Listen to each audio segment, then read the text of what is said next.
Hey everyone, hello and welcome back to the channel. আশা করি সবাই ভালো আছো, সুস্থ আছো, অ্যাজ অলওয়েজ দারুণ দারুণ দারুণ মজায় আছো। তো অ্যাজ অলওয়েজ আমি যেমন বলি, যারা আমার চ্যানেলে নতুন এসছো, জানো না, তাদের বলি আমি ক্লাস 9 to 12 বাংলা ইতিহাস ভূগোল পড়িয়ে বুঝিয়ে ব্লগেই নোটস আকারে দিই।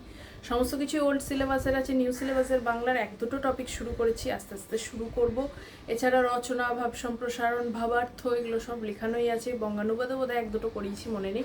রচনা প্রচুর লিখে দেওয়া আছে, সমস্ত কিছুই ব্লগ আকারে, কোনো পিডিএফ না, কোনো নোটস না, আলাদা করে কোনো কোর্স না, কিছু না, এখানেই দেওয়া আছে। আর এছাড়াও কলেজ অ্যাডমিশন, কলেজের বিভিন্ন প্রসিডিওর, সাপ্লি, তোমাদের করা বিভিন্ন প্রশ্নের উত্তর, স্কলারশিপ, বিদেশে পড়তে যাওয়া, সেখানে থাকা খাওয়া, সেখানে পড়ার খরচ বা স্কলারশিপ, প্রচুর প্রচুর বিভিন্ন ধরনের কোর্স, এই নিয়ে প্রচুর ভিডিও আপলোড আছে। প্লিজ সেগুলো দেখো, যেগুলো তোমার জন্য প্রচুর হেল্পফুল হবে। তো চলো, আজকে থাম্বনেল টাইটেল দেখে টপিক তো বুঝেই গেছো। যারা কলেজে পড়ো তাদের রিলেটেড, যেহেতু এরপরেই এইচএস, আর এইচএসের পরেই তোমাদের কলেজে ভর্তির প্রসেস শুরু হয়ে যাবে। তো এখন মোটামুটি যারা এইচএস দেবে বছর 2025-এ, তাদের মাথায় এই ধরনের একটা চিন্তাভাবনা অলরেডি চলছে। তো সেটার জন্য আমি বলছি যে অনেকে একটা প্রশ্ন করছো যে কলেজ পরিবর্তন, বা একটা কলেজে আমি কিছুদিন অনার্স পড়লাম, বা এইটার পরে আমি নেক্সট ইয়ারে আবার ফ্রেশ করে অন্য একটা কলেজে অ্যাপ্লাই করতে চাই। এরকমভাবে হয় না, মানে আবার একটা নিউ অ্যাডমিশন, এই পুরো ভর্তির ইয়েটাই আমি ক্যান্সেল। কলেজ পরিবর্তন, ইউনিভার্সিটি পরিবর্তন, সেটা নিয়ে আমি বলছি না। অনেকের প্রশ্নই আসছে, যারা করনি কমেন্ট সেকশনে দেখতে পারো, যে আমি তো কমেন্টে আনসার দিই, সেটা ভিডিও করে হোক, মেসেজে হোক, কিন্তু দেখলাম এটা নিয়ে প্রচুর জন প্রশ্ন করছো, যেগুলো নিয়ে তোমাদের প্রচুর কোয়ারিজ থাকে, আমি সেটা নিয়ে ভিডিও করি ডিটেলে বলার জন্য। তো সেটা নিয়ে আমি ভাবলাম তোমরা আরও প্রশ্ন করো, তাহলে তার উপরে আমি ভিডিও বানাবো। কারণ অনেকে বলেও দাও ম্যাম এটার উপর ভিডিও বানাবো, তখন আমি সেটার উপর বানাই।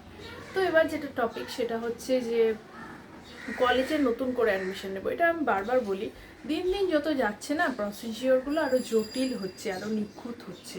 তো যে সংখ্যায় আগে মাধ্যমিক দিয়ে উচ্চ মাধ্যমিক দিত, দিয়ে কলেজে ভর্তির জন্য অ্যাপ্লাই করতো, এখন কিন্তু দিন দিন সেই সংখ্যাটা প্রচুর হারে বাড়ছে।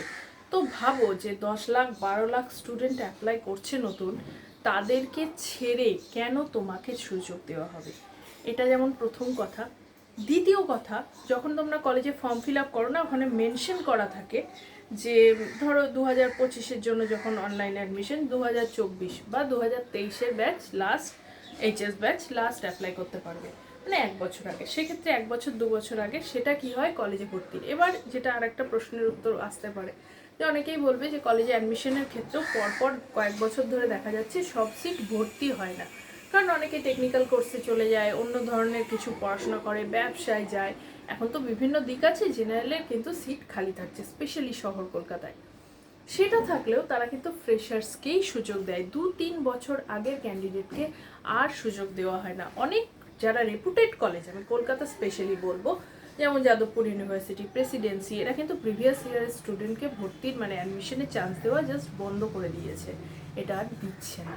তো এই জন্য যারা নতুনভাবে অ্যাডমিশন নিতে চাও, তাদের জন্য কিন্তু এটা একটা মাইনাস পয়েন্ট, মানে এটা সম্ভব হচ্ছে না। তাই চেষ্টা করো যেখানে অ্যাডমিশন নিয়েছো সেটাকেই কন্টিনিউ করো। আমি বারবার একটা কথা বলি, যেটা কঠিন লাগছে, টাফ মনে হচ্ছে, সেটাকে একটু বেশি সময় দাও। ছোটোবেলার হ্যাবিট, ছোটোবেলায় আমরা কী করতাম, রোজ একটা টাইম ঘড়ি ধরে পড়তে বসতাম, সেটাকেই করো। কোনো সাবজেক্ট অসুবিধা নেই, কোনো কিছুতে অসুবিধা নেই। হয়তো বিশাল ভালো হবে না, কিন্তু বেশ ভালো তো হবেই। যেটা 1 ঘন্টা পড়ছো, 2 ঘন্টা টাইম দাও, সপ্তাহে রোজ না হোক 4 দিন পড়তে বসাই যেতে পারে। এতটাও আমরা বড় হয়ে যাইনি, এতটাও বিজি হয়ে যায়নি, তাই না? তো সেটা করো, দেখবে কোনো কিছু অসুবিধা নেই। কলেজ চেঞ্জ, অ্যাডমিশন ক্যান্সেল করে দিলাম, আবার নতুন করে। আবার অনেকেই বলো গ্যাপ হয়ে গেছে কোনো কারণে। এখন কিন্তু একটা নির্দিষ্ট প্রকৃত কারণ ছাড়া, মানে ভয়ানক কোনো কারণ ছাড়া এরকমভাবে গ্যাপ দেওয়া যায় না। প্রবলেম তো কত কিছু আসে, আমরা কি খাওয়া বন্ধ করি, ঘুমানো বন্ধ করি, মোবাইল দেখা বন্ধ করি, না বাইরে বেরোনো বন্ধ করি? কিছুই করি না। তাহলে পড়াশোনায় গ্যাপটা কেন আসবে? কদিন যেতে পারো নি, সেটা হতেই পারে। সেটার জন্য তো একটা অ্যাপ্লিকেশন দেওয়া আছে, এই কারণে আসতে পারিনি, সাপ্লি দেওয়ার জন্য এক্সট্রা টাইম দেওয়া আছে, সবই করা আছে। তো এগুলো করো না। এখনও তোমাদের কাছে অনেকটা টাইম, যারা এইচএস দেবে এই বছর, ভেবে চিন্তা করে যে সাবজেক্টটা নেবে, যে কলেজে ভর্তি হবে, সেখানে ফর্ম ফিল আপ তো প্রচুর অপশান থাকে প্রচুর কলেজে, পছন্দের কলেজে হয়েও যাতে এই সিচুয়েশনটা না আসে। প্রত্যেকবারই বলি, কিন্তু প্রত্যেকবারই একই হয়। আর যারা অলরেডি হয়ে গেছো, এখন ভাবছো আমি চেঞ্জ করবো, প্লিজ করো না। চেষ্টা করো থেকে যাওয়ার, পুরোটা কমপ্লিট করে বেরোনো, কারণ প্রসেসগুলো দিন দিন জটিল হচ্ছে।